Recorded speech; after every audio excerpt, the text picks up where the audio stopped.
નર્મદા યોજના એ ગુજરાતની જીવાદોરી સમાન યોજના છે। નર્મદાના પાણીને કારણે અનેક વિસ્તારોમાં સિંચાઈની સુવિધાઓ થઈ, અનેક વિસ્તારોમાં પીવાના પાણીની વ્યવસ્થાઓ થઈ અને અનેક વિસ્તારોની કાયાપલટ પણ થઈ છે।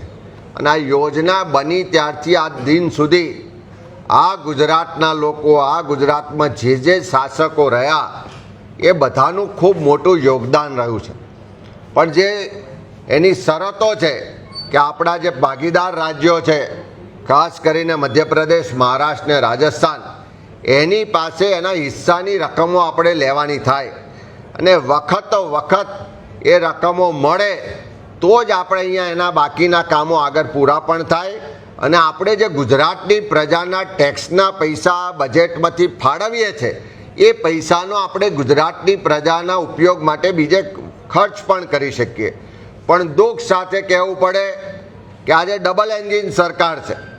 ગુજરાતમાં પણ સરકાર ડબલ એન્જિન છે, મહારાષ્ટ્રમાં પણ છે, રાજસ્થાનમાં પણ છે અને મધ્યપ્રદેશમાં છે। ભૂતકાળમાં એમ કહેતા હતા કે કેન્દ્રમાં કોંગ્રેસની સરકાર છે એટલે અમને આ યોજના માટે અન્યાય થાય છે, બાજુના રાજ્યમાં બીજા પક્ષોની સરકાર છે, અમને સહકાર નથી આપતી।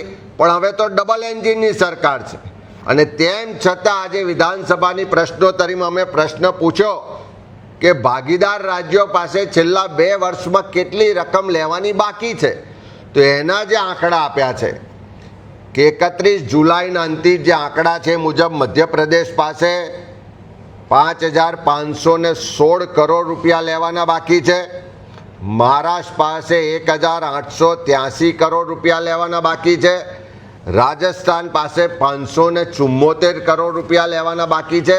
આ ત્રણેય રાજ્યોનો જો સરવાળો કરીએ તો 7,900 એટલે લગભગ 8,000 કરોડ રૂપિયા આ પડોશી રાજ્યો પાસેથી આપણે લેવાના નીકળે છે। અને વડાપ્રધાન આપણા છે, બધા જ રાજ્યોમાં એક જ પક્ષની સરકાર છે। લાલ આંખ બતાવવાની વાતો તો ખૂબ થઈ, પણ લાલ આંખ ના બતાવે તો વડાપ્રધાન ખાલી બોલાવીને એમને વિનંતી તો કરી શકે।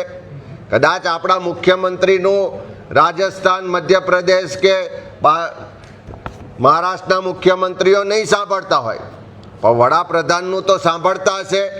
તો અમે ગુજરાતની જનતા વતી વિનંતી કરીએ છીએ કે અમારા પરસેવાના ટેક્સના પૈસા છે આ જે ગુજરાતમાં આ યોજનાઓ પાછળ ખર્ચાય છે અને પડોશી રાજ્યો એનો ભાગીદારીનો હિસ્સો ના આપતા હોય તો લાલ આંખ ના કરો તો કંઈ વાંધો નહીં, પણ તમારા જ પક્ષના લોકો છે તો બોલાવીને 2 શબ્દો કહો તો ખરા કે ગુજરાતના બાકી નીકળતા પૈસા આપી દે।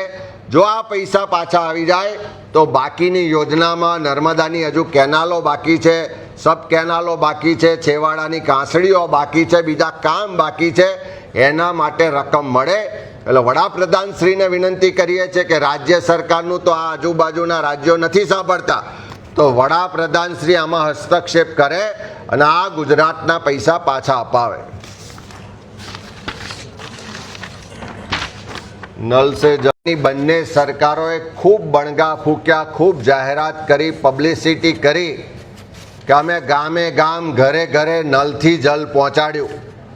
નલ સે જલ યોજના માટે ખૂબ ઢંઢેરો પીટ્યો, પણ જ્યારે અમે આ જનાક્રોશ યાત્રા લઈને ગુજરાતમાં નીકળ્યા તો અંબાજીથી લઈને ઉમરગાંવ સુધીના બાકી આખા ગુજરાતમાં નલ સે જલમાં જે ભ્રષ્ટાચાર જોયો છે, જે પુરાવા મેળવ્યા છે અને જે હકીકતો જોઈ છે એનાથી સ્પષ્ટ કહું કે આ નલ સે જલ યોજના નહીં પણ ભારતીય જનતા પાર્ટીની જે કમિશન સરકાર ચાલે છે કે જેમાં કમિશન આપ્યા પછી જ સરકારી કોન્ટ્રાક્ટ મળે છે, આ કમિશન સરકારને એના રાજમાં ભાજપના નેતાઓને એમના મળતિયા હોય આ નલ સે જલ યોજના બદલે નલ સે ધન યોજના બનાવી દીધી છે। ભ્રષ્ટાચાર કરીને આખી યોજના જે લોકો માટે હતી, લોકોની સુવિધા માટે હતી, એના બદલે પોતાની તિજોરીઓ ભરવાનું કામ કર્યું છે। આજે મહીસાગર જિલ્લાનો પ્રશ્ન પૂછ્યો એમાં જ હકીકતો જે આવી છે કે કરોડો રૂપિયાનો ભ્રષ્ટાચાર તો ખાલી એક જ જિલ્લામાં પકડાયો છે, પણ એમાં પણ કાર્યવાહી કોની સામે કરી તો નાના એન્જિનિયરો સામે, નાના કોન્ટ્રાક્ટરો સામે પણ મોટા માથાઓ સામે કોઈ કાર્યવાહી કરવામાં નથી આવી. આખા ગુજરાતમાં જો નલ સે જલ યોજનાની બરોબર તપાસ થાય તો હું માનું છું કે ગુજરાતનું સૌથી મોટું કૌભાંડ, સૌથી મોટો ભ્રષ્ટાચાર આમાંથી બહાર નીકળવાનો છે. આ રાજ્ય સરકાર ભ્રષ્ટાચારીઓને છાવરી રહી છે, ભ્રષ્ટાચારીઓને બચાવી રહી છે, કારણ કે એમના જ મળતિયાઓ, એમના જ મંત્રીઓના નજીકના લોકો આ ભ્રષ્ટાચારમાં સામેલ છે. ત્યારે અમે સરકાર પાસે માંગણી કરીએ છીએ, ખાસ કરીને કેન્દ્ર સરકાર પાસે માંગણી કરીએ છીએ કે કેન્દ્ર સરકારના પણ આમાં પૈસા છે, તો આ નલ સે જલના ભ્રષ્ટાચારની કેન્દ્ર સરકાર CBI મારફત તપાસ કરાવે અને ગુજરાતમાં જે ભ્રષ્ટાચાર થયો છે એ બાબતે શ્વેતપત્ર બહાર પાડીને જાહેરાત કરે કે આ ભ્રષ્ટાચારીઓ છે, આ ગામમાં, આ તાલુકામાં, આ જિલ્લામાં આટલા કરોડ રૂપિયાનો ભ્રષ્ટાચાર થયો છે. આખી અમે જનાક્રોશ યાત્રા દરમિયાન અનેક જગ્યાએ લોકોએ પુરાવા સાથે બતાવ્યું કે ક્યાંક સ્ટેન્ડ પોસ્ટ બન્યા છે, ક્યાંક નળ આવ્યા છે, પણ નીચે પાણીની લાઈનો જ નથી નાખી. અનેક જગ્યાએ બતાવ્યું છે કે પાણીની લાઈન ફક્ત નાખવા પૂરતી 1 ફૂટ ઊંડાઈમાં નાખી છે, પાણીના કોઈ સોર્સ નહીં હોવા છતાં આવી લાઈનો નાખી છે, સ્ટેન્ડ પોસ્ટ નાખ્યા છે, પણ લોકોને પાણી મળ્યું નથી.